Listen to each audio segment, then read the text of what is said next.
everyone. Hi, everybody. I'm Danny. And I'm John behind the camera. And this is Our Charm Midlife, and I am talking about a movie that I just watched that John did not watch. Sorry. So he's doing the hard stuff. Yep. All right. This week I am talking about the movie called The Parenting. This just came out on Max yesterday, which was March 13th as of this recording. So I watched it. So you don't have to. Oh, that good, huh? So, okay, here we go. This is R-rated. It's an hour and 40 minutes. And here's the write-up. A couple rents a countryside house for a weekend with their parents and then discover it's inhabited by a 400-year-old poltergeist. First off, if you can't see who's back there, the couple is Nick Dhani, who was in Atypical, he was really funny, and Brandon Flynn, who was in 13 Reasons Why. They're getting together. They've been a couple forever, and they want their families to meet. They want their parents to meet, and actually one of them is going to propose to the other during this family weekend. So they rent this house. Look at who else is in this. Brian Cox, fresh off Succession. Edie Falco, Lisa Kudrow, Dean Norris from Breaking Bad, Parker Posey, who right now is in White Lotus and blowing up. Why wouldn't I watch this? Yeah, it looks... I mean, the dog with the red eyes is a little creepy, and Brian Cox floating off the ground is a little... Dog. This was, when I saw the advertisements for this, it was given to us as a funny horror film. Because it's called The Parenting, my mind went to The Blackening that came out a few years ago. I love the movie The Blackening. I actually watch it quite often. It's funny, but it's also it actually is really scary. Not really scary, but it actually is scary. And I love all of the characters in it. And it felt like it did the right job. It was the right mixture of the funny and then the creepy and all of that. So I was kind of excited because I was like, okay, well, now we're doing it with white people, I guess, and who are parents. I didn't know what was going on, right?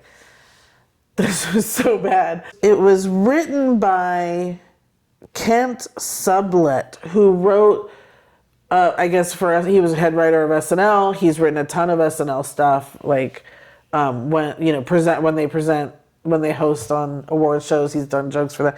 So this was definitely more of just a farce. At least that's the way it came off to me. This was just kind of making fun of things. I didn't watch Succession, but for those who are Brian Cox fans and who will now see him get possessed by this demon and walk out naked to the rest of the family and be talking about the size of his penis, and then saying horrible things to the gay couple and then throwing up, projectile vomiting across a hallway for a minute. Like, this is not what I would picture Brian Cox to go, what am I going to do now after Succession? And let me look at, this script is the perfect thing for me to do. I can't believe they got him to do it. The dogs, yes, there are some demon dogs in it. Does it have a storyline? It does. There is a storyline. It opens up with people in the 80s who first encounter this poltergeist, and then we find out why and how it got to that house, and we figure out, what's really been going on. Does it matter? No.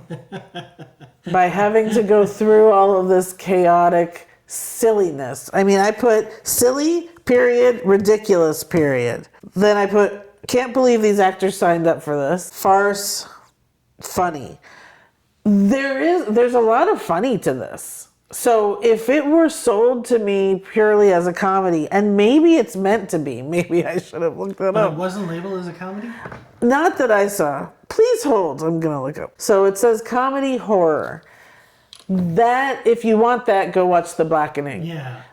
This was comedy, and then kind of the stupid comedy, and oh my God, that's even more stupid comedy.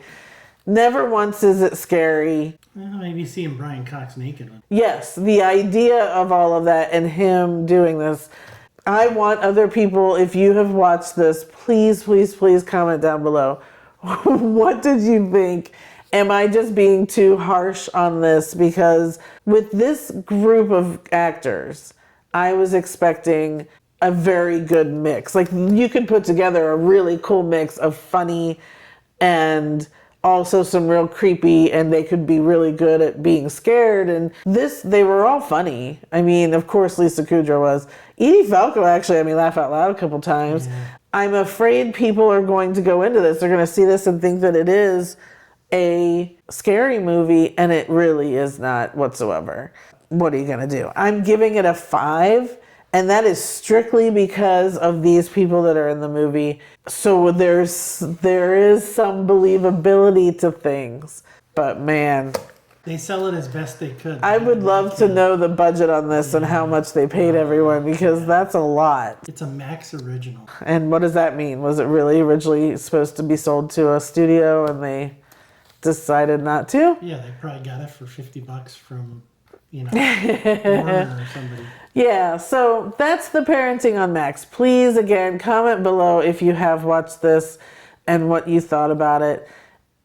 I think if I watched it again, I could sit back and have a good time and just enjoy it. But expecting something different the first time around, I was just like, are you kidding me? So I would love to know what you thought about it. But that's it for now. So please like this video. Yes, with a thumbs up. If you could subscribe, we have lots more coming on this channel very soon. Very soon. Yes. And that's it. We will see you next time. Thanks, everybody. Thank you so much. Bye.